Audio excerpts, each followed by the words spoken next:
Good evening. Oh, that ain't gonna work. Good evening. That's much better. Everybody good? Feel good? Good. Let's get ready to listen and have a good time. And candidates, are you ready? Good.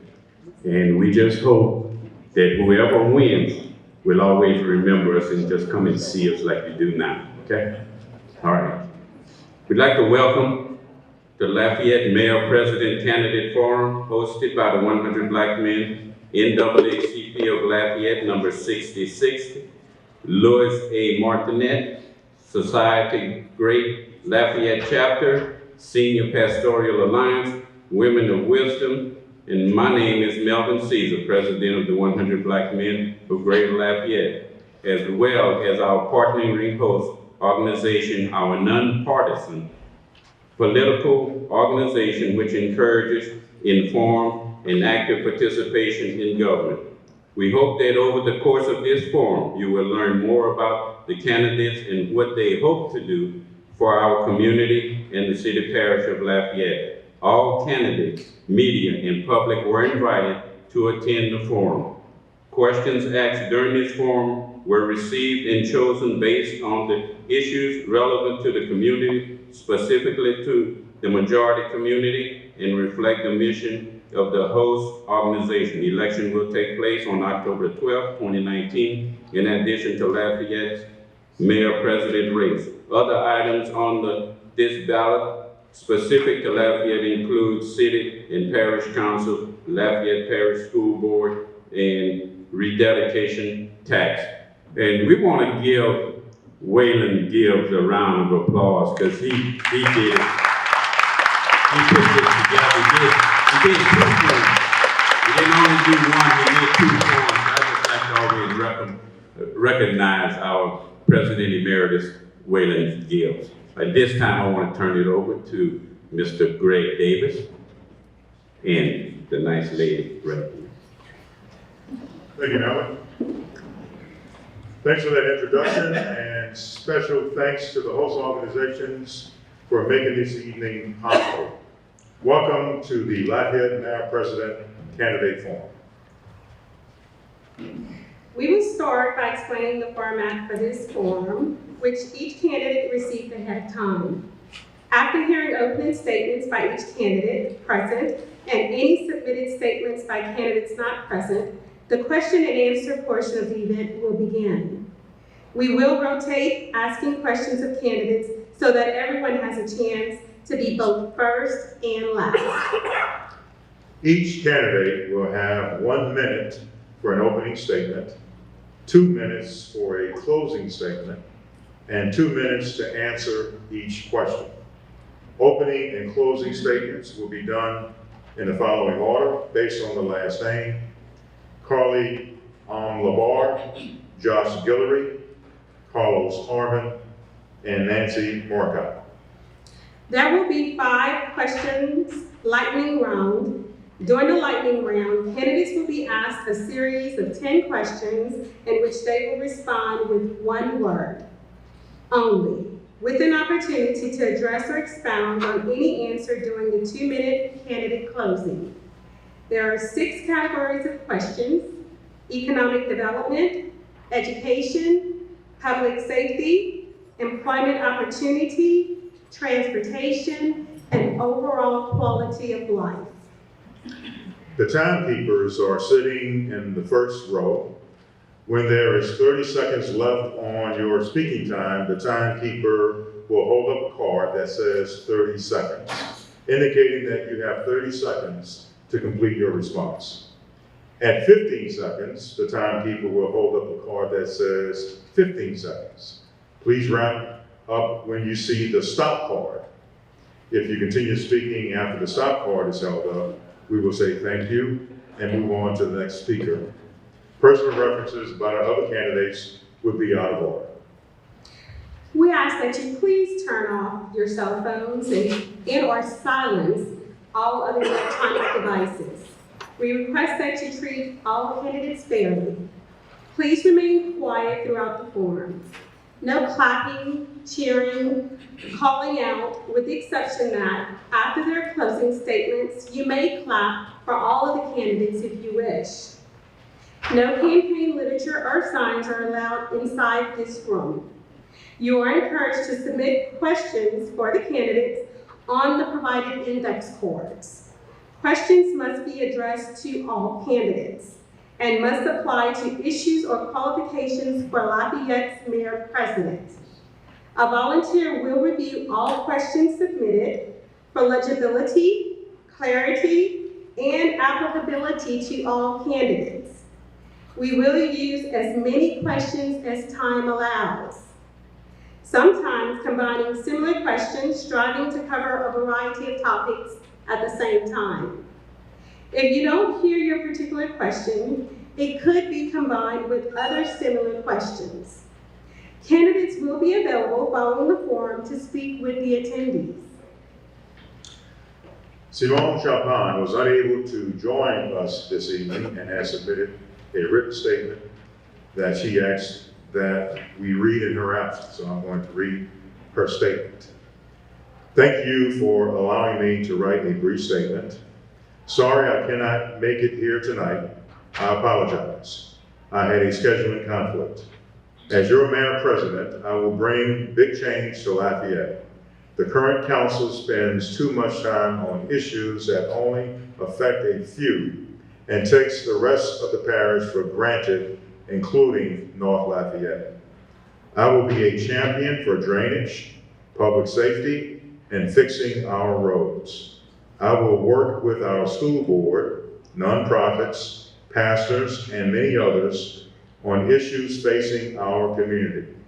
This, I feel, will bring many opportunities for Northside and the entire parish. I will treat everyone honestly and fairly across the board. Thank you for this opportunity, and I look forward to seeing and speaking to everyone. Sincerely, Simone Chapin. Okay, with that, we will begin with the opening statements, and we will begin with our colleague on the bar, and then we will continue down the line to Josh, to Carlos, to Nancy. Good evening, everyone. I want to thank you all for coming this evening and for showing a bit of civic pride. I want to thank the organizations who are hosting this evening, as well as my fellow candidates, for being here. I want to start by telling a little story. I had a fundraising event last week that was geared towards young professionals in our community. And the very first question that I asked that group was how many of them had a close friend or family member that had moved away for another opportunity. And nearly every person raised their hand in that room. And I think that is why I'm running for office. I think all of us in this room have experienced someone we know and love who is having to either move away or looking to move away because they cannot find enough opportunities in Lafayette. I'm excited to run because I have both the passion for the job, the education, and the experience to make a difference, and I look forward to tonight's forum.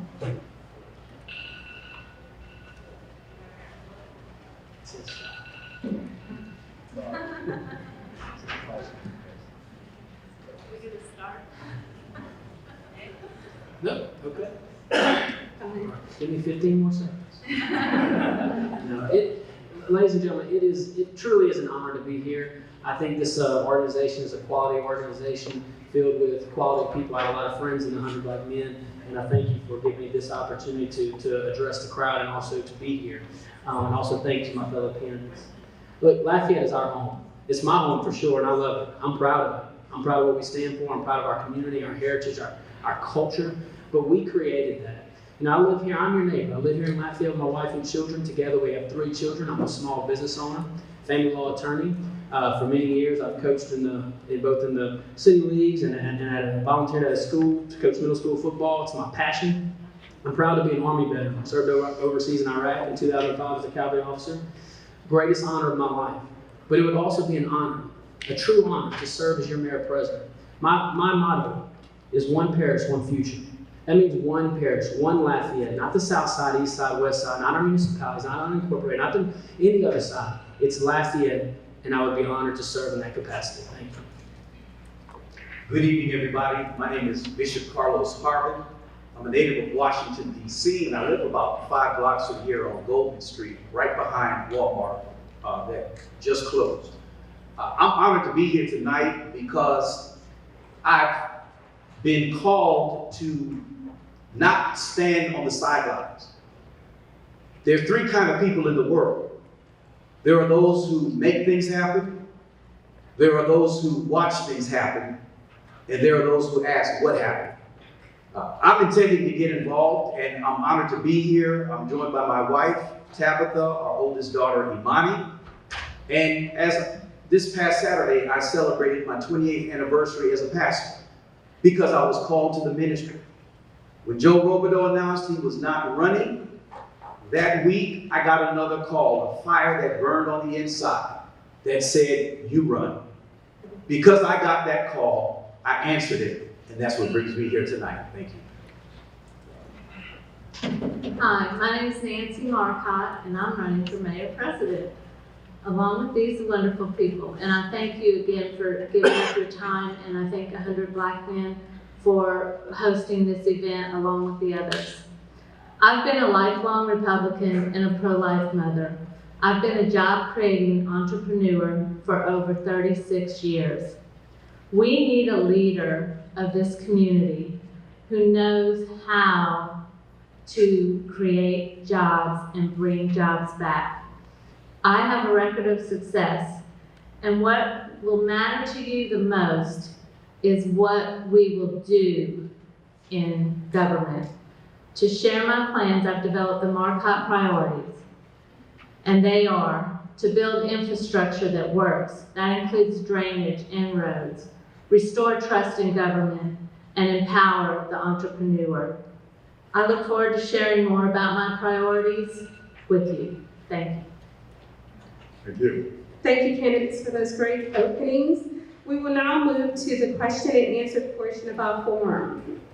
And we will start off with a question from the employment category. The city of Lafayette enjoys a diverse population. Diversity enriches its attraction to tourists and businesses that are deciding to relocate to Lafayette City and Parish. This diversity should be reflected in the staffing and contracting opportunities within the city parish of Lafayette. Currently, less than 1% of LCG contracts are with African American owned firms. The question is, do you support Lafayette Consolidated Government committing to further diversify its workforce so that a minimum of 30% of its personnel are African Americans? And we will start off with Josh Hillary. All right. Well, thank you. I have committed to, and I will implement, and I will create the position that's referred to as Director of Minority Affairs. It hasn't been done in Lafayette Consolidated Government, and I'm going to do that because I recognize the need to address everyone to have equal opportunity. Now, equal opportunity doesn't always mean equal outcome, but we live in the greatest country in the world because I can wake up every single day and I can do anything that I want to as long as I work hard and it's legal. That's what I tell my children. I put a 2-pronged test on that. But I want everybody to have that opportunity, whether it's housing, employment, and LCG in the private sector. In order to do that, I need to have a constant communication with and constant partnership with all of our community. And a Director of Minority Affairs will help me do that. As far as putting a number on it, 30%, 50%, I want the best qualified individuals in Lafayette Consolidated Government, whether they're black, white, yellow, red, I don't care. But that's what I would strive for, and that's what I would do. I completely agree with the need for diversity in our workforce and in our government, in all sectors here in the Lafayette Consolidated Government. I would say that that diversity should begin in the office of the Mayor President. I want to acknowledge Marcus Allen, who's here this evening, who ran for Mayor President before, African American, and in his memory, George Bowles, the first African American in Lafayette Parish in the 1970s to run for this office. I think the time has come for us to diversify the chief executive for Lafayette City Parish. Not only for this position, but in all of the departments that we have. We represent 31% of the population. So like the city of Philadelphia, Mayor Jim Kenney has established a position. It's called the Chief Diversity and Inclusion Officer. I would have someone in my administration to look at every single department in Lafayette Consolidated Government to make sure that we have a diverse reflection of the best and the brightest from every corner of this parish. And when it comes to government contracts, the DBE requirement currently is about 7.86%. I would seek to double that to 15% for those who are disadvantaged business enterprises, DBEs. And if those businesses need to have training and certification, those would be priorities that we would make sure we give fair and equal opportunity to everyone who seeks to contract with LCG. Thank you. I feel like 1% is not enough, but I hate to agree with Josh so much, but I agree with Josh that it needs to be the best people in the best roles. With that being said, I would like to see the contracts bid out to the people of Lafayette first.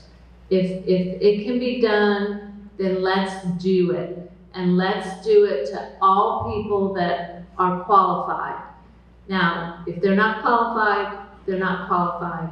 We can work to make them qualified, or we can get qualified people. But I want to see it grow. The bid process needs to be done, and every contract needs to be looked at. And I want it to be bid out to the local people to bring more jobs to Lafayette and to quit giving things away to people outside of Lafayette when we have qualified, good people here. So that's where I stand on that. Carl? So we talk about a lot diversity and inclusion, and I think if you're working with all parts of your community, including minorities, you are including them in all parts of your administration. And so I think one of the things that my administration will commit to from day one is having a workforce that is inclusive of all members of our community and has representation of folks who can speak to different elements and different parts of our community. I think that's absolutely critical. I think when folks are truly included, including racial minorities, in the operations of government, then you start to improve on metrics such as minorities as a percentage of the workforce, which we absolutely need to get closer to the 30%. You also see improvement and you see intentional inclusion for disadvantaged businesses, which absolutely needs to occur. And I've had many conversations with folks in the African American communities, business leaders who need and want to see improvement in how we go about recruiting minority and disadvantaged businesses into the workforce. And then finally, the Mayor President's Office needs to be an active participant in the educational system. When I decided to run for office, I met with both the president of the university, the president of the community college, as well as the interim superintendent to make sure that they heard loud and clear that my Mayor President's Office would be committed to helping create an educated workforce for our community, which then would ultimately be able to work to have the best workforce possible, both for our Lafayette Consolidated Government as well as for our community at large. The state of Louisiana has an initiative called the Hudson Initiative. This is a program where the state reaches out to African American firms around the state and bring them into a program to help them do the things that they need to do to meet the certifications and also the qualifications to be able to bid on state contracts. Would you favor such a program, a similar program, for Lafayette Consolidated Government, Carlos? Yes, I would. I think the Hudson Initiative is definitely moving in the right direction. I think we do need to look at those entrepreneurs, small entrepreneurs that otherwise would not have access to capital, access to opportunity. The Hudson Initiative makes a deliberate effort to find those minority, African American, Latino, yo quiero decir a las personas que se hablan español, Yo voy a ser su alcalde presidente aquí en la ciudad de Lafayette también. We need, through the Hudson Initiative, to find those diverse members of our community who have been overlooked, who may not be as well connected, and I think it would certainly give a level playing field to everyone who lives in our parish. Very quick, as part of this question, is 10%, you think, a realistic, reasonable goal over the next 4 years to try and achieve for a percentage of contracts going to African-American businesses? I think 10% is reasonable, but I looked at, I would shoot for a number of 15%, seeing that we are 30%. If you look at Latinos, Asians, African Americans, we represent about 32% of the population. I would like to see us be at least 15% of that. Nancy? Okay, so I'll answer your question that you asked about the 10%. I think 10% is very, very reasonable goal in our first year. And I would have to look at this Hudson initiative a little bit more to determine if we have the money to spend on that. It does no good if people are educated or trained or whatever, if they are then to leave this community for a job outside of this community. And my goal is to bring jobs back. My goal is to bring jobs back by cutting the Unified Development Code and simplifying every process that runs these businesses away and these entrepreneurs away. And it doesn't matter to me. I know I'm a white woman, but it doesn't matter to me what the skin color is. It could be red, yellow, black, white, orange. I don't really care. I want the most qualified people there. And the Hudson Initiative sounds like it will do what is needed to get qualified individuals. So I would need to look into that a little bit more before I commit to it. Right. I think the state of Louisiana has made some great strides with the Hudson Initiative, and that is certainly a program that I would be interested in looking into for replicating something similar within Lafayette Consolidated Government. We have resources both within the government, in our purchasing department, as well as outside of Lafayette Consolidated Government with folks in LEDA who can help both in certification and training to better prepare disadvantaged businesses, minority-owned businesses to prepare for what they need to do to be a vendor with the government or get a contract with the government. And I would be absolutely committed to making sure that the folks in my administration know that that is a priority to me, and they are prepared and have the resources to execute on that. The other thing that I wanted to add is simply that going back to education, I think education is a critical part of this as well, working with the school systems and the different levels of the educational system to make sure that our companies are prepared with the proper training so that they are eligible to participate in government in that way. I believe Hudson has good intent, and I definitely support the intent of this program, and I'm open-minded to bringing similar programs to Lafayette Consolidated Government if it makes sense. I believe having a director of minority affairs will help me understand what makes sense and what doesn't make sense, and I will do a good job. Go out of my way to communicate and be transparent on not only this program, this initiative, but every initiative within Lafayette Consolidated Government. Something we are lacking in right now. 10%. Absolutely a fair and reasonable goal, but I'm committed to 100% of the bids going to the most qualified vendor. Whether I don't care if it's a minority-owned company or not. That is not my number one focus. My number one focus is bringing the best quality of service to all of the people, everybody in this room and everybody outside this room within the perimeter of Lafayette Parish, and that's what I'm going to strive for. When we spend tax dollars, whether it's on this initiative, this program, or any initiative, the number one question anybody in government should ask is what is the return on investment to the people paying for those programs? You're paying for them, I'm paying for them, we're all paying for them. Tax dollars are going to these initiatives. If we have value that justifies spending the money, then you'll have the biggest advocate right here fighting for it. But throughout that process, you will know where I stand 100% of the way, because I believe in transparency, communication, in proper leadership. Thank you. Next question is going to come from the category of economic development. North Lafayette has seen disinvestment for the last 3 decades, particularly in terms of economic development. There have been no economic development wins in terms of large-scale business recruitment, expansion, job creation, or development in the last 10 to 15 years. What is your theory of economic development, and how would you address the city and/or parish's uneven economic growth? We're going to start off with you, Nancy. Thank you. This is a big question and a major issue that I see in North Lafayette. And part of it has to do with the I-49 connector and the unknowing of that.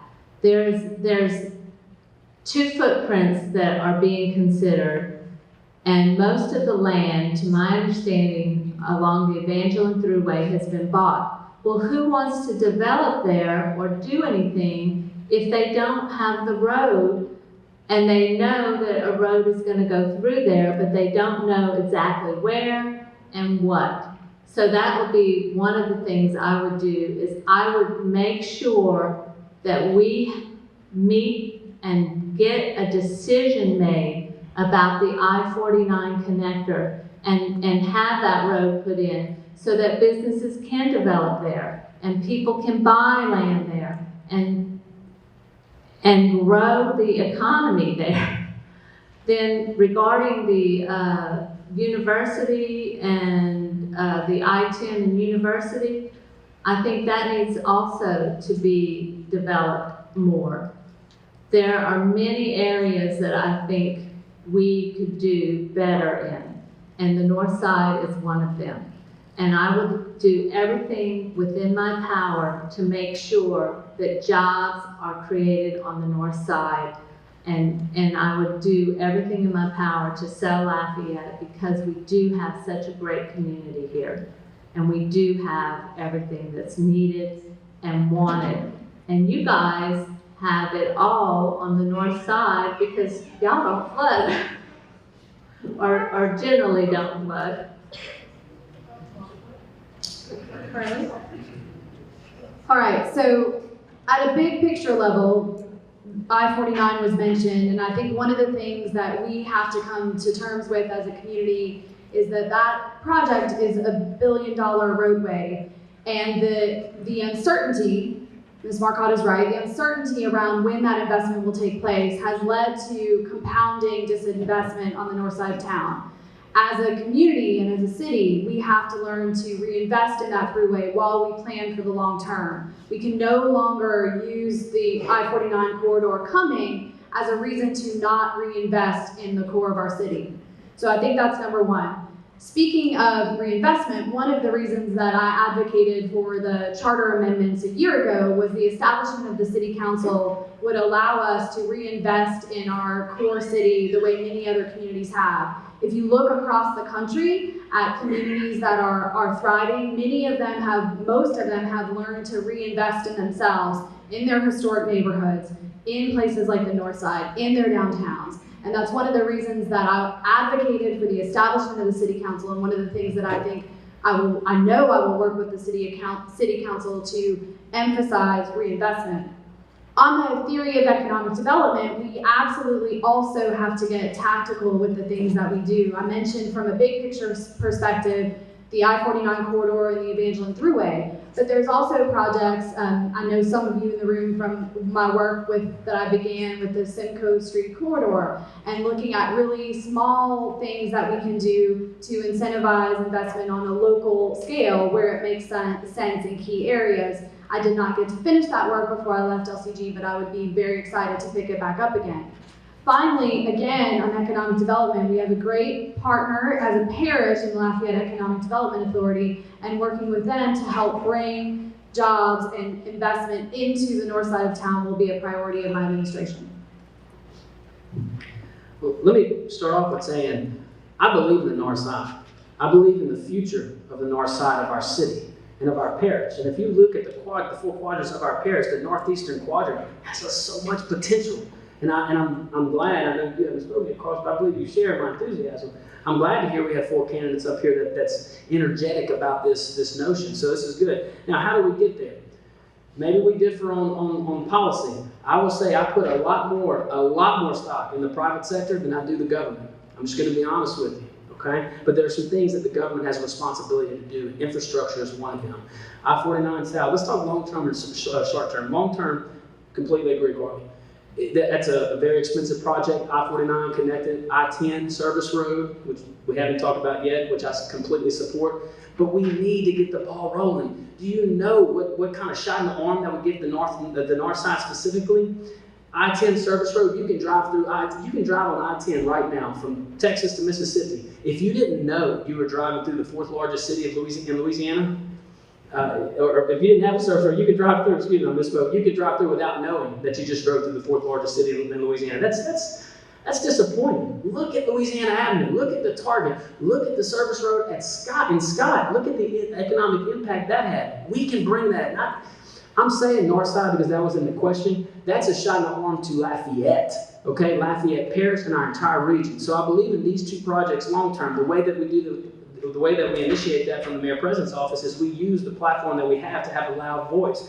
In the short term, and I only have 20-something seconds, in the short term, we have to revisit the UDC. I support repealing and replacing it. It's not inviting to businesses across our entire city and unincorporated areas, and I believe that we need to revisit our master plan, referred to as Plan Lafayette. We can do better than those 2 programs, and better will start on day 1 when I become the Mayor President. The writer Charles Dickens wrote a book called A Tale of Two Cities.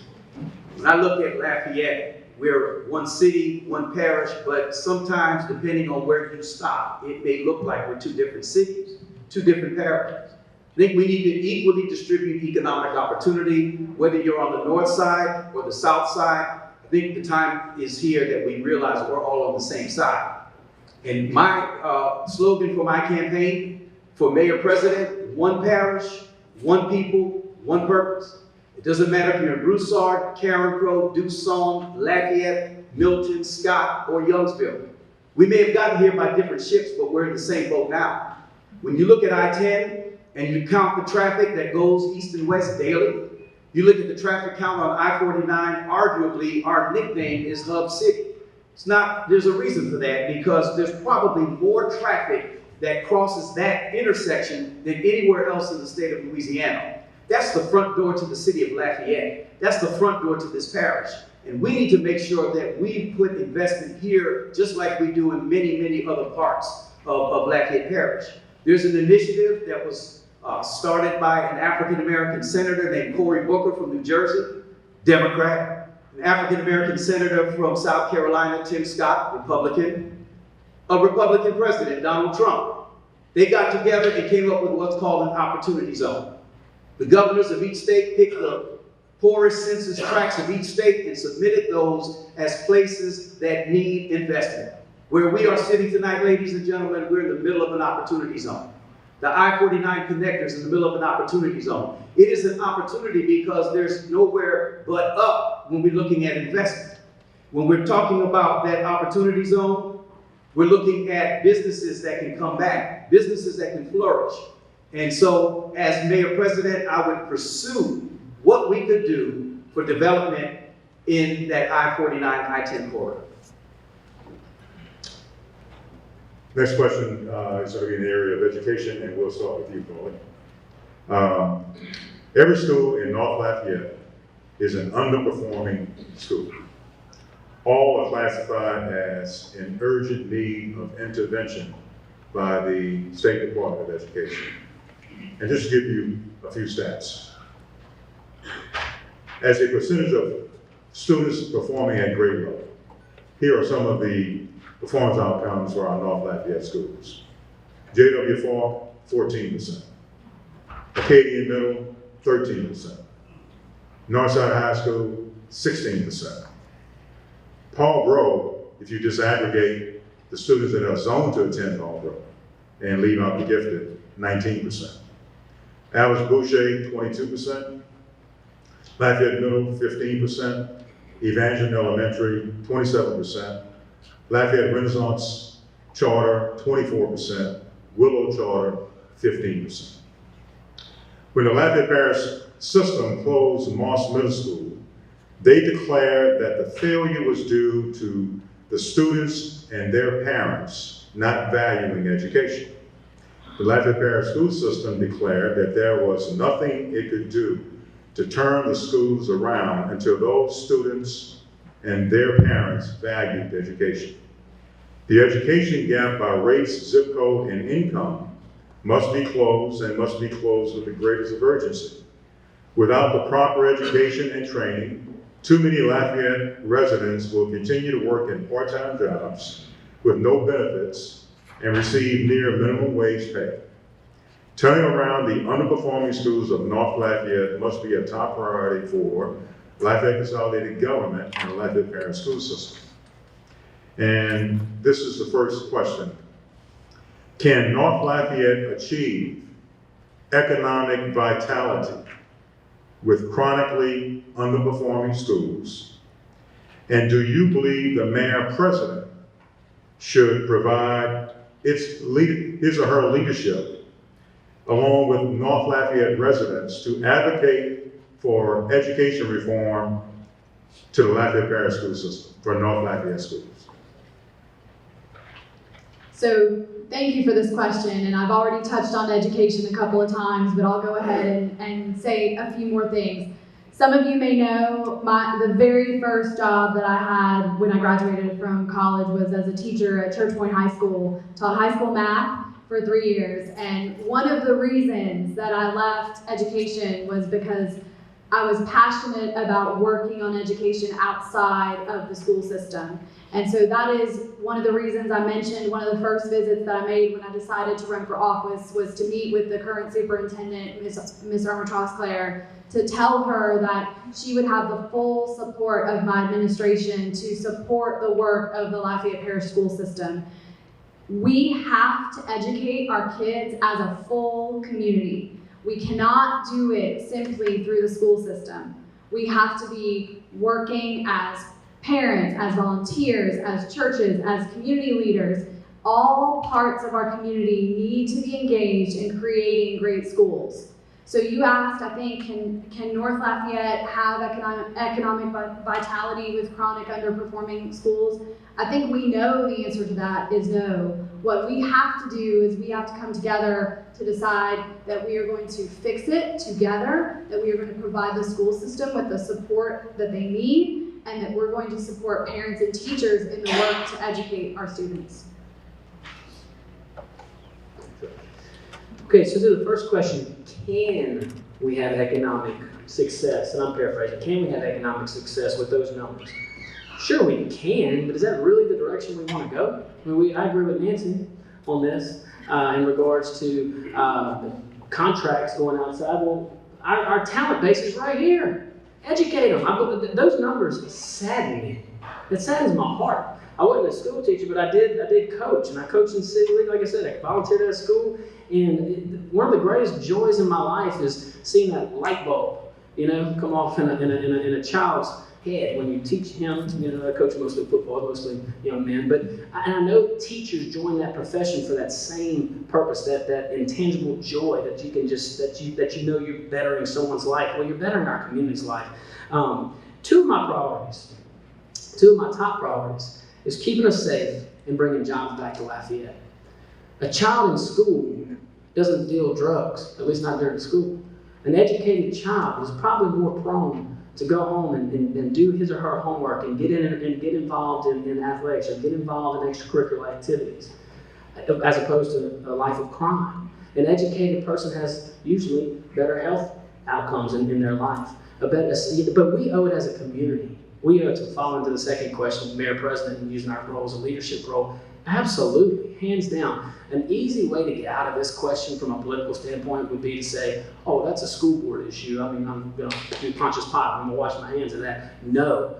This is a leadership position that we are running for, and I'm running to lead the entire parish. And part of leading the parish is making sure that the parish is in the best position that they can possibly be in, that we can possibly be in, and educating our children in all aspects of our city, in every corner of our city and our parish is a top priority of mine. Indirectly, sure, but a priority nonetheless.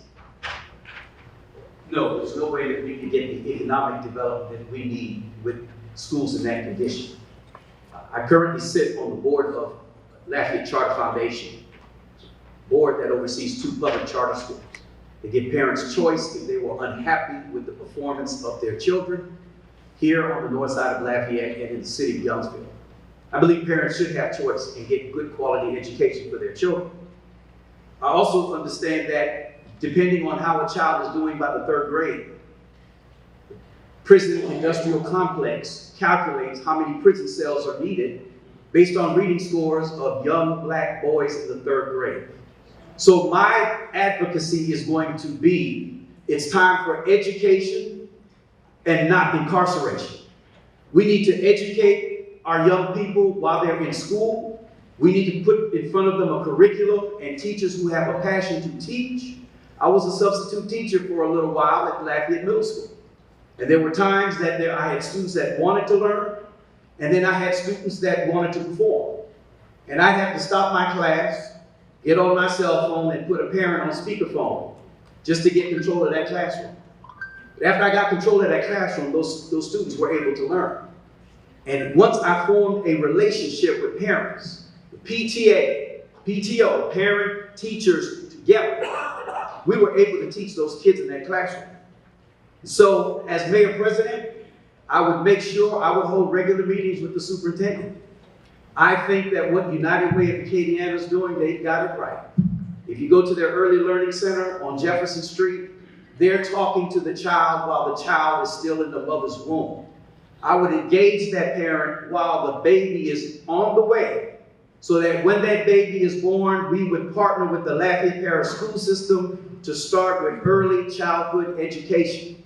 It's easier to build a child than to try to fix a man. Thank you. Or a woman. I agree with that. I would ask the question of why are our schools on the north side underperforming? And I think that it has to do with the parents needing to worry so much about putting food on the tables and putting a roof over their head that they neglect that child. And I'm not saying they neglect that child on purpose.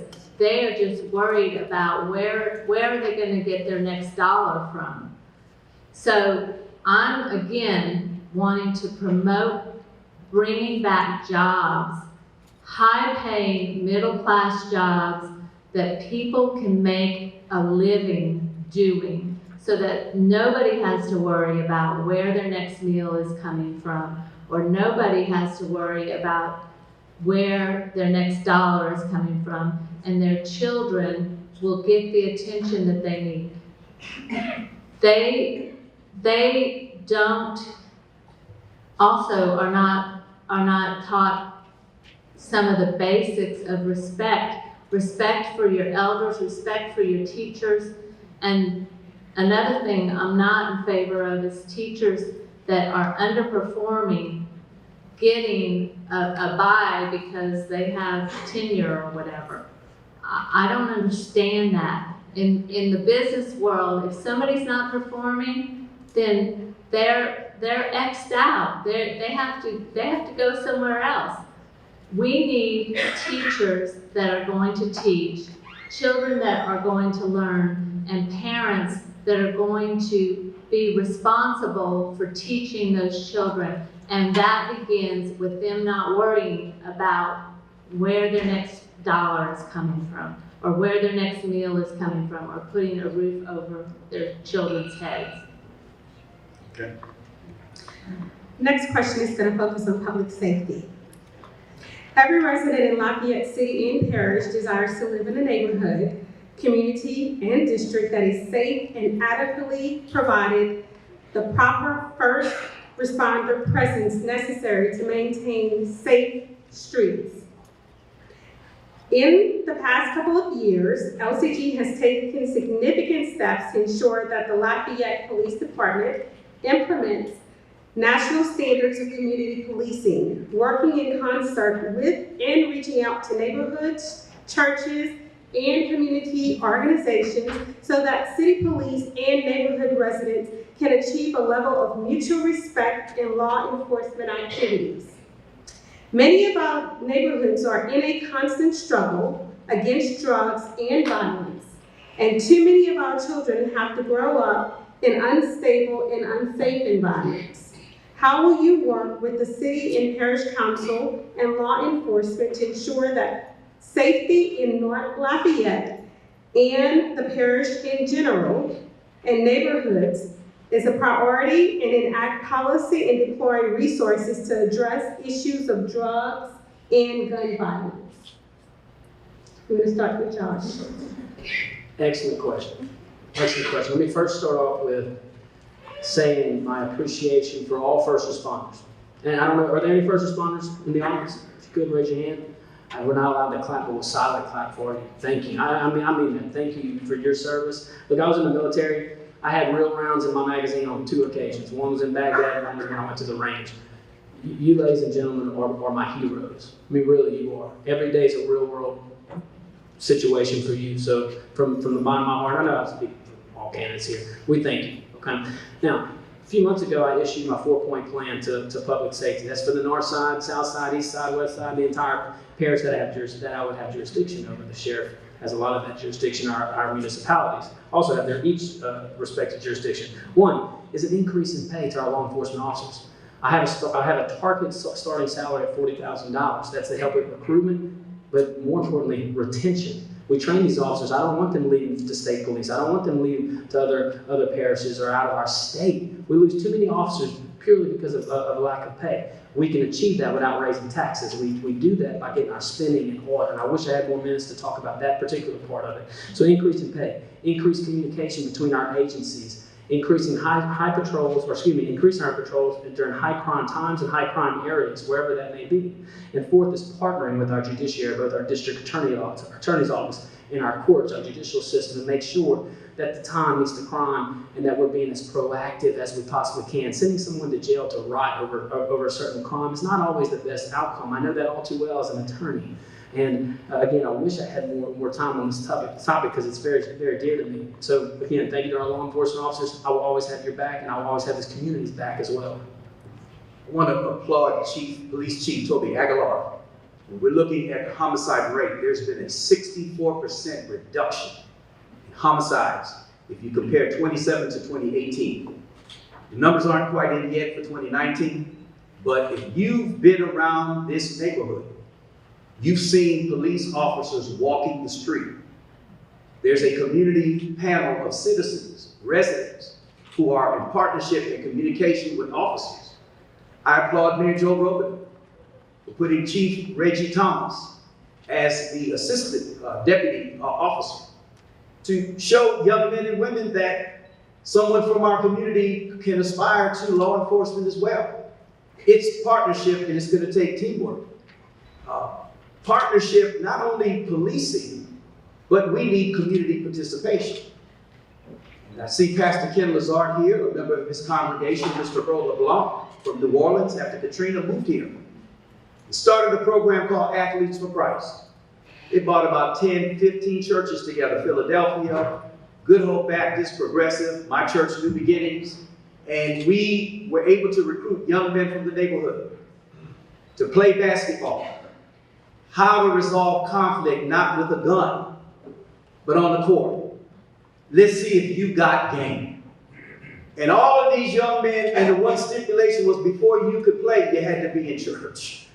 So we had a lot of young people coming to church because one of our members, she was the coach. The girls, they started cheerleading, and it brought a lot of young people together. It gave them something healthy to do. They had positive role models. And those are the kinds of programs that we need more of. I'm a member of 100 Black Men, and I'm glad that they sponsored this event tonight. The model for 100 Black Men is what they see is what they'll be. And so they've got to see positive examples of what it means to be someone who's a role model. Thank you. I agree with everything that's been said here. Our police officers and our firefighters and all our first responders are underpaid.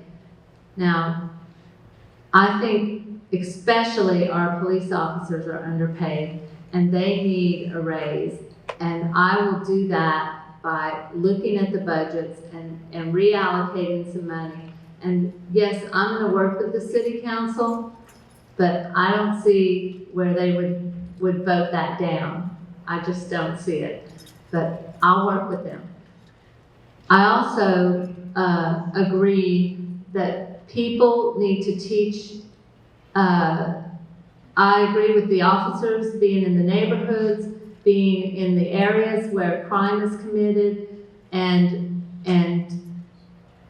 the things that are important to every single one of us, our safety and our livelihood.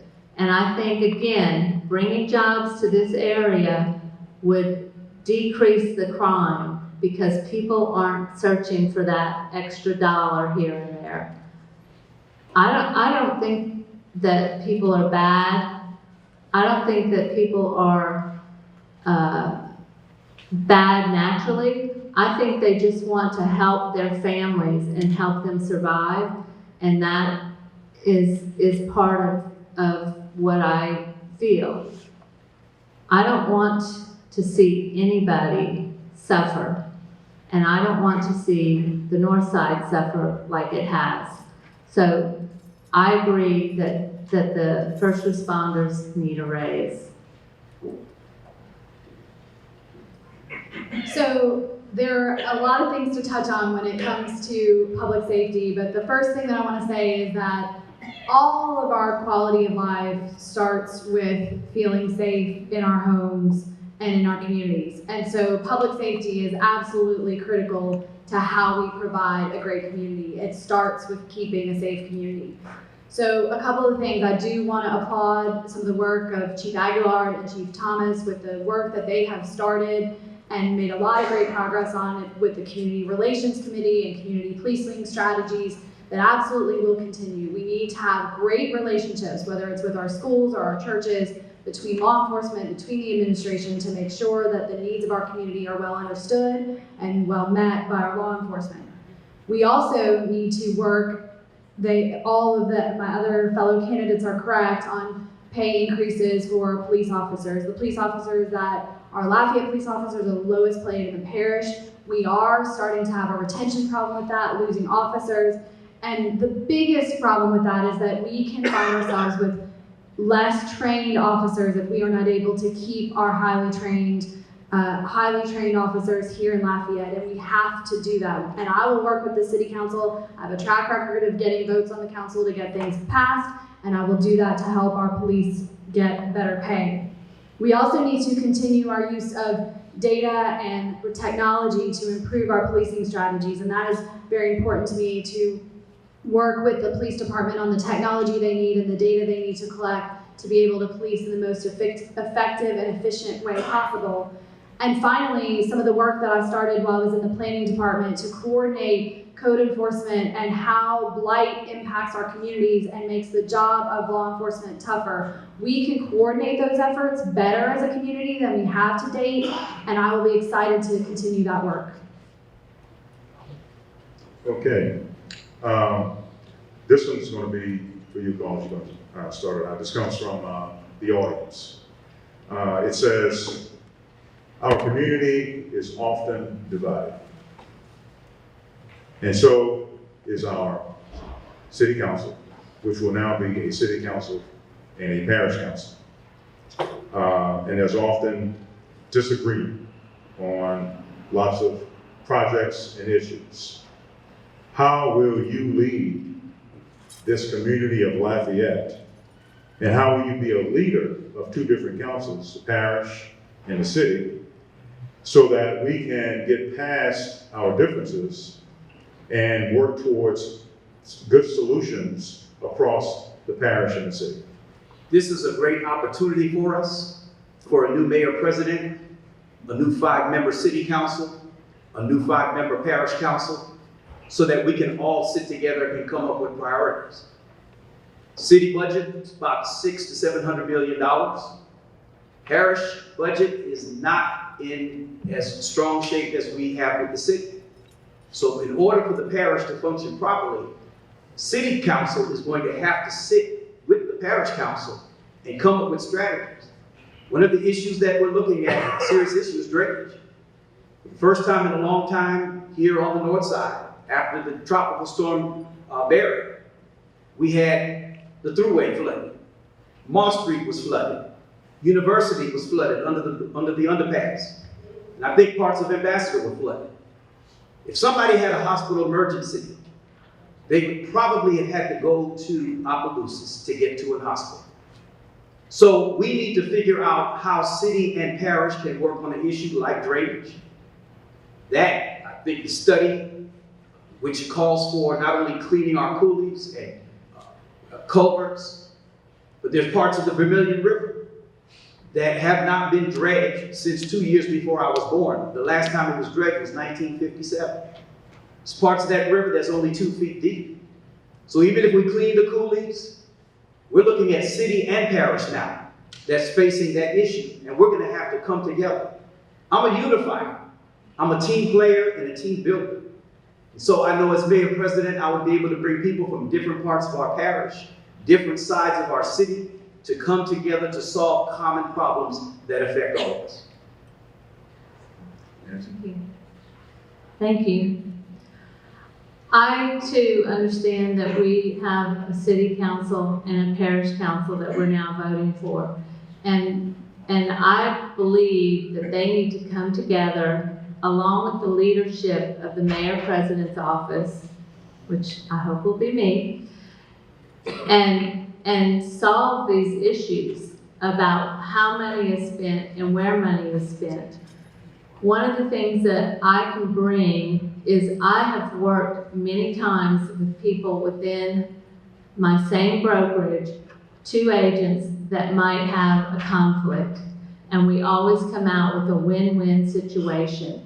And that's what I could do. I can bring people together and come out. Nobody's ever 100% satisfied, but everybody is satisfied that they got the best deal that was possible.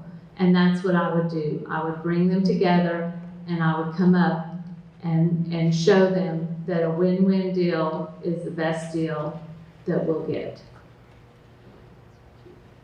Right. So this gives me a great opportunity to talk about, some of you in the room may know that I'm running as a no-party candidate. And one of the reasons, having been registered no party for a long time, one of the reasons that I remained no party to run for office was because I felt like Lafayette had to come first. That our challenges, whether we're talking about economic development or we're talking about drainage, we have to start working on both sides with both parties, with people who are divided to come together across the aisle, so to speak, towards solutions. I have a long track record of being able to do that. Whether you look at the Unified Development Code, whether you look at the charter amendments that I advocated for, I have long been able to get Republicans and Democrats, as well as no-party folks like me, to unify around what we believe is best for Lafayette to get things done.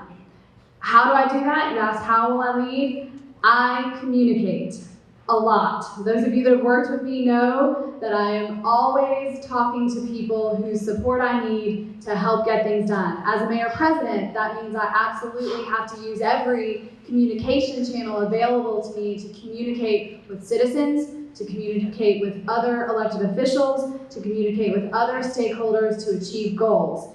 It's what I'm best at, and it's what I will do, and it is how I will serve you in the role as mayor president. One of the most concerning aspects of this dual council, city and parish, and one mayor president, is it's my understanding that the new charter fix, there's no call for a reconciliatory process. So where the city and the parish councils disagree, well, we might have an issue there. I think Mayor Robideau was quoted as saying, we'll just have to figure it out. I agree with them, because you have no other option. Now, how do we do that? My fellow candidates made some excellent points. Communication. Can't agree with you more. I'll add one little word to that that's very big to me: transparency. The left hand has to know what the right hand is doing. More specifically, you have to know what the left hand is doing, the right hand is doing. I love the analogy with the broker. You're absolutely right. The closest thing I can come to that is the majority of my practice is family law. And I was at a hearing officer conference today, and we were talking about child custody. And imagine that. And by the way, an attorney can't go in there and represent the husband and the wife, but we do have to find common ground. And if you have the ability, whether it's community property, child custody, support, or whatnot, if you can get two people that at one point, even for a brief period of time, loved each other to agree on these issues, I'm quite confident I can get two councils to agree on a budget or addressing the needs of our city and our parish simultaneously. I will add this notion, and I can't take credit for this quote, but every inch of the city of Lafayette is also in the parish of Lafayette. Think about it. We have to work together. Now, I'm a proponent of a separate city council and a separate parish council, but I'm also a proponent of a mayor and a parish president. Maybe this is a step closer. I don't know, but I want you to know where I stand on that issue. Justin. So we're going to focus on transportation. There are currently 3 major transportation projects happening in Lafayette City Parish: airport expansion, the I-10 expansion, and the state-led I-49 connector project. This will equate to millions of dollars in transportation infrastructure investment. While these are much-needed infrastructure improvements that will translate to millions of dollars in infrastructure investment, there are many local critical needs for public transportation that should be properly identified to ensure that North Lafayette residents are able to capitalize on these employment opportunities, meet daily needs for their families, and enjoy an overall heightened quality of life. The Simcoe Street corridor improvement has been on the discussion table for years with no movement. How will you work, the administration and other city parish council members, to seek funding opportunities for infrastructure improvements for Simcoe and ensure a seamless connection to downtown? Start with Nancy. Okay, thank you. I hate to keep harping on this, but if we grow our tax base from jobs, then we will have the money to do projects that are desperately needed in Lafayette. Lafayette City, Lafayette Parish, North Lafayette. We need to bring the jobs back to Lafayette. And I don't know any other way except I will go through the budget, and I've been through many, many budgets before. I will go through the budget and reallocate some funds and shift some things around to handle some of the drainage issues and infrastructure issues like Simcoe Street that we are having. I want this to be a great city again. I want it to be great everywhere. So again, I'll go back to one of the reasons that I supported the charter amendments was so that we could make investments in places like the Simcoe Street corridor. As a community, we haven't gotten in the habit of reinvesting in the core of our city, and Simcoe is a great example of a corridor that at one time was thriving and has not been for a while. While I was at LCG, we worked to actually get a pilot program that still needs to be completed to drive investment into the Simcoe Street corridor to look at ways we can lessen the regulatory burdens on small business owners to drive investment into places like Simcoe Street. So I would absolutely want to continue that work as mayor president because I know that that corridor in particular has some historic significance in the community. In addition, if we do that well, it can easily connect what needs to be connected, the east side and the west side of the thruway into downtown, as you mentioned. Finally, you mentioned public transportation, and I would just like to add that I think there are things that we can do use technology to increase the dependability of public transportation. Those folks in our community who rely on public transportation to get to work or to get to their school opportunities need to have a dependable timing of public transportation and need to be able to use it so that they can get to their job or schooling as effectively as possible and efficiently as possible. The question calls on three main issues: traffic, roads, and revenue. In regards to traffic, I don't know when the last time we re-engineered our traffic lights, but that would be a top priority of mine. I'm not an engineer, I'm not a civil engineer for sure, far from it. But I know that there are people in the administration, whether it's public works, roads, or traffic, but that will be a priority of mine immediately. Not only is traffic aggravating to everybody here, but it's also disinviting to jobs. I mean, when these companies come in to Lafayette and they look around and they want to say, oh, is this where we want to go? They do look at education, and we will address those low percentages, which again sadden me. But they also look at other areas: public safety, roads, drainage, infrastructure. So addressing our traffic issue individually throughout the entire parish is a high priority of mine. In regards to roads, I will work with both councils, both the parish and the city councils. I want a list, and I want a list during my transition team of worst to first. As far as the parish council goes, we'll look at the unincorporated areas and we'll look at all parish roads. Proper prioritization allows us to focus on the most needed areas in our parish. Same thing with the city. Worst to first, start at the top. In regards to how we're going to, think about it, how we're going to pay for all this. A knee-jerk reaction in this local government in the last 5 to 10 years has been, let's raise your taxes. Well, we're already talking about an economy that's in a downturn. How much more money out of your pocket do you want the government to take? I suggest an alternative approach. And by the way, I'm not anti-tax. Taxes, I view taxes like I view war. It's a necessary evil. But let that be the last resort. Let us try all, let's exhaust all remedies. One of those remedies is making Lafayette inviting to new jobs. Can't harp on that enough. Bringing jobs back. If we fall short in our local budget, well, guess what? A lot of these issues are not just a Lafayette issue. It's a regional and a state issue. I will go to Baton Rouge, I will go to Washington, and I will find the deficit that we need to achieve the goals and the priorities that we have as a parish. I would completely support investing in the Simcoe Street corridor. There has been a great study that was done by the ETRT, Evangeline Thruway Redevelopment Team. They came up with a report, the ECI, which was approved by our City Parish Council, the Evangeline Corridor Initiative. It calls for development of a 5.5-mile strip from I-10 all the way to the airport. And I don't believe in an overpass, I don't believe in an underpass. I favor a bypass and a grand boulevard. I think the residents of Sterling Grove would support that. I think people along the Simcoe corridor would support that as well.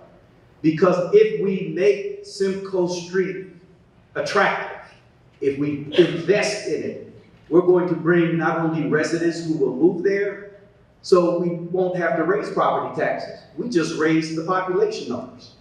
And just increasing the number of people who would move into North Lafayette, some would estimate between 5,000 to 10,000 new residents need to move into the north side so that we can raise the amount of property tax that we generate without raising individual amounts of property tax.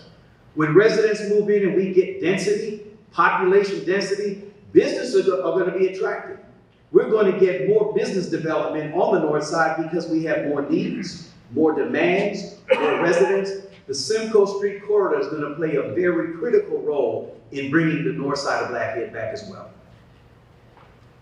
Okay. We have one more question, then we go to the lightning rounds and do your closing statement. So we're approaching the end of our forum here. So this is the last question. There is a significant income and wealth disparity in Lafayette Parish by race and zip code. North Lafayette residents have average per capita incomes that are substantially lower than the South Lafayette residents. The income disparities and the rates of poverty are concentrated in historically Black geographical areas of the parish. The high concentrations of poverty in these specific geographical areas of North Lafayette are the result of historical governmental policies that were unfavorable to African Americans of Lafayette Parish over the course of Lafayette's history, including centuries of chattel slavery, 100 years of Jim Crow segregation, and a post-civil rights era of mass incarceration. Here are the questions. Do you acknowledge the legacy of this history and its effect on the economic disparities by race and zip code in Lafayette Parish? Would you support the establishment of a mayor's commission to study these effects for the purpose of finding the best pathway to close these gaps? And this is a question that comes from the audience.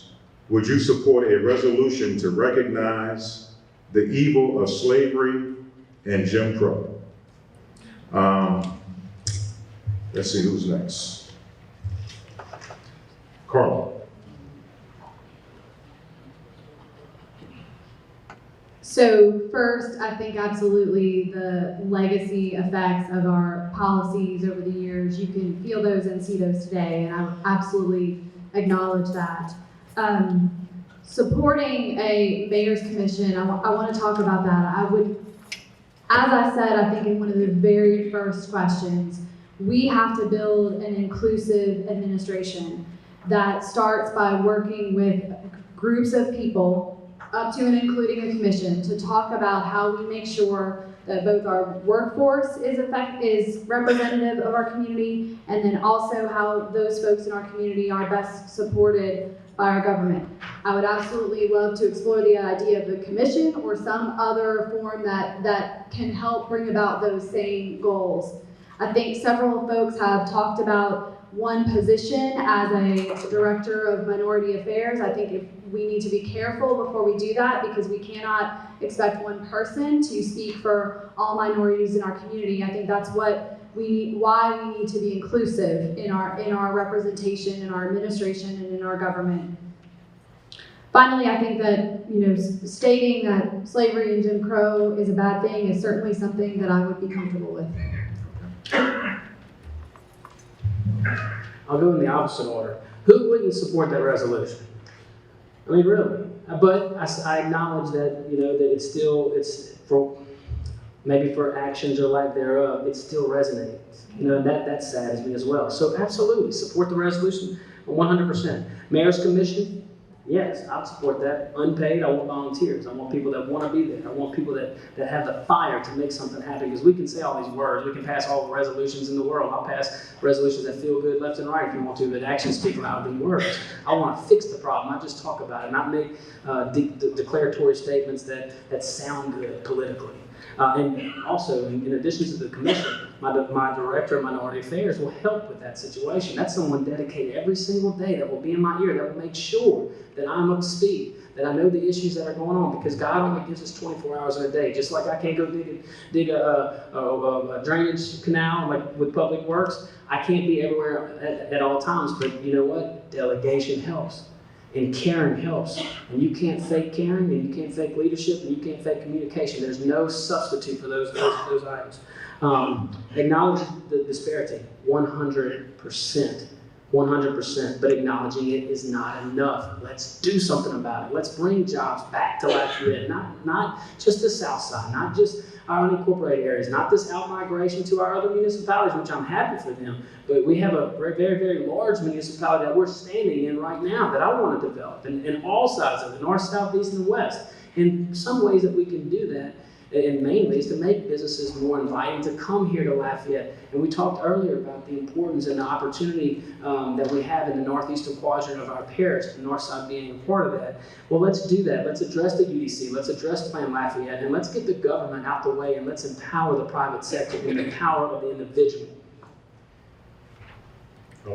There is a clear sign that we've got unfinished business in this parish. You go downtown, and stand in front of Old City Hall. There's someone who's been put up on a pedestal. It's a Confederate monument. There have been cities all across the United States that have been bold enough to take those monuments down. I'm sad to say that I live in a city and in a parish that has not mustered the political will to move that monument from public property. Our tax dollars pay for the upkeep of that corner of Jefferson and Lee. I want to acknowledge a hero here tonight. A bold individual who has led and galvanized this community to do something that our ancestors are crying out for. And the group that he leads, surprisingly, there's less African Americans in that group, and there's more white Americans in that group. I want to point out Fred Frazier from Move the Mindset. Because there are black and white residents of Lafayette Parish who know that the time has come. It's time to move that monument and put it where it belongs. It belongs in a museum. So that we don't forget the history, the lynchings that occurred in Lafayette Parish, that we don't forget the slavery and the free chattel labor that built a lot of the wealth that is here in Acadiana. So we've got to reconcile with the ghosts of the past before we can move to the future. And in that spirit of moving forward, once we acknowledge the hurt of the past, there's a lot of economic investment that can occur so that we can move forward for everyone. Nancy? So yes, I would support the resolution. I would support anything anti-slavery, anything that would raise people up from where they are. I don't believe that people want to see Lafayette have the two different communities, the south side and the north side. I don't believe that. I believe that everybody wants to do well, and everybody wants to have respect and personal responsibility for their little part of the world. And I think that we can do that, again, by bringing our jobs back to Lafayette and not having so many people worry about putting food on their tables and roofs over their heads and worrying about where their next dollar is coming from. I want to bring back middle-class jobs, and I want them to be everywhere, including the north side. I want to see everybody in an equal light. And that is, I don't know how to say that other than to say that is what I truly care about and what I truly want to see happen. And I am a doer. I'll do whatever it takes to grow North Lafayette, whatever it takes to make sure that jobs are back in Lafayette. Okay. All right, so we're going to move to the lightning round. We will have a series of questions that will be asked of the candidates, and we're asking that the response be one word only. You'll have an opportunity in your closing if you'd like to revisit and add additional information. But for purposes of this round, we ask that your answers are limited to one word. The first question: if the taxes that are dedicated to the Juvenile Detention Center continue to be in surplus of current operating expenses, would you consider adding to the full-time staff a full-time mental health counselor and a full-time professional social worker? Yes or no, starting with Josh. Considering it, yes. Absolutely. Yes. Yes. Next question: do you believe Downtown Development Authority should include representatives of neighborhood associations that surround downtown on its board of directors? Yes or no, Carlos? Yes. Yes. Oh. Yes. Yes. Do you agree that LCD has a responsibility in promoting and preserving the many cultures that attract tourism to Lafayette and the region, particularly the African American Creole culture's food, music, and art? Agree or disagree? Nancy, I don't understand that question, I'm sorry. would you like for me to repeat it? I would do. Yes. Okay. Do you agree that LCG has a responsibility in promoting and preserving the many cultures that attracts tourism to Lafayette and the region, particularly the African American Creole culture's food, music, and art? Agree or disagree? I'll say no, but I'll explain. Yes. No. Yes. Would you consider allowing community organizations who target children that attend the underperforming schools of Lafayette, North Lafayette, the use of parks and recreation facilities free of charge for after-school programs and summer programs? Yes or no? Carly? Yes. Yes. Yes. Yes.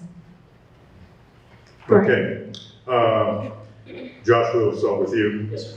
Do you support an I-49 corridor One that is elevated or that is at ground level? Whatever makes sense. I'm not an expert, I just support the corridor. I do. I support a grand boulevard. I don't support an overpass or an underpass. I support a bypass for the 18-wheel trucks carrying chemicals, but a landscaped, streetscape, beautified grand boulevard as an entrance to our city. Nancy? I don't think that it's up to us, and it's already been decided, and so I support it. The raised Okay. Carl? I-49 corridor. Carl? I support the Grand Boulevard. Okay. Would you support the construction of a new library in North Lafayette? Carlos? Yes, I would, and I believe it closes the digital divide, and it provides much. Lightning round, one word. Yes. Nancy? Give a lawyer and a pastor a microphone. Yes. Josh? No. No, okay. Would you consider joining the Ban the Box initiative that removes the checkbox from hiring applications that ask if applicants have a criminal record? Yes. Nancy? Bandbox. Can I say more needs to be said about that? Okay. Consider yes. My apologies, can you repeat the question? Okay. Would you consider joining the Ban the Box initiative that removes the checkbox from hiring applications that ask if applicants have a criminal record? No. Okay. And this is the last one. Do you believe that Lafayette has a serious blight and litter problem? Nancy, we'll start with you. Yes. Yes. Yes. Yes. Okay. Great, thank you. So we will now move to closing statements. Each candidate, you have 2 minutes for your closing statement. And we'll be starting with Carly. Carly. All right.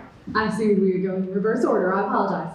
All right. So first, thank you all so much. And I have quite a few things to cover because we were allowed to leave remarks for closing statements. So let me say a few things that we did not have the opportunity to discuss.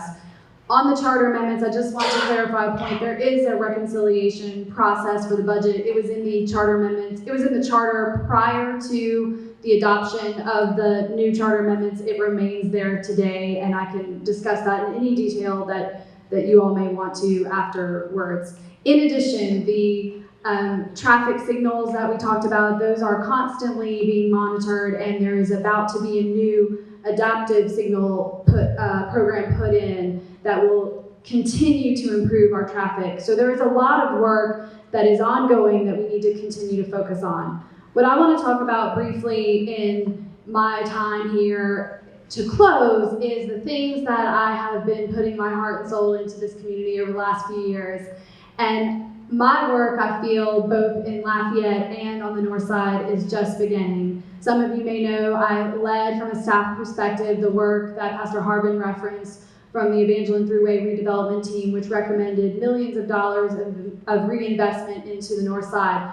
Proud of that work and proud of the work that we led with that committee, and that work needs to continue. Also, while I was the planning director, we led the effort to process the first 4 adjudicated properties, a problem that has been plaguing our community for years and needs to continue to process some of those properties into commerce, but that work is just beginning. I led some rezoning efforts to take industrial properties out of our neighborhoods so that people could know that industrial property industry wouldn't be built next to them. And I helped Macomb Vise establish their cultural district, which is why I said yes to that particular question during the lightning round. Thank you so much for your time this evening. Again, thank you to the 100 Black Men and everybody that took the time to come out and spend some time with us in this forum. And again, thank you to my fellow candidates. Let me address two lightning round answers. The duty to preserve culture, my no answer was specifically to how it was asked. And this might be a difference in philosophy on government. We together have the greatest culture on this planet, but the government didn't create it. And I am personally tired of the government trying to take credit for it, to overstep its boundaries, and to promote it in areas where we are spending tax dollars when we could be spending those on other priorities. I am the son of a blue-eyed soul singer. My dad was a musician, purely, 100%. He wasn't an accountant by night or day and a musician by day. I don't need the government preaching to me about culture. I'm a musician. My dad or my children know art. We value the art. My wife and I, we teach it. And I watched this man get inducted into the Zydeco Hall of Fame here at the Vermilionville, and he was, I think, the only white male there. But he taught me to value everybody.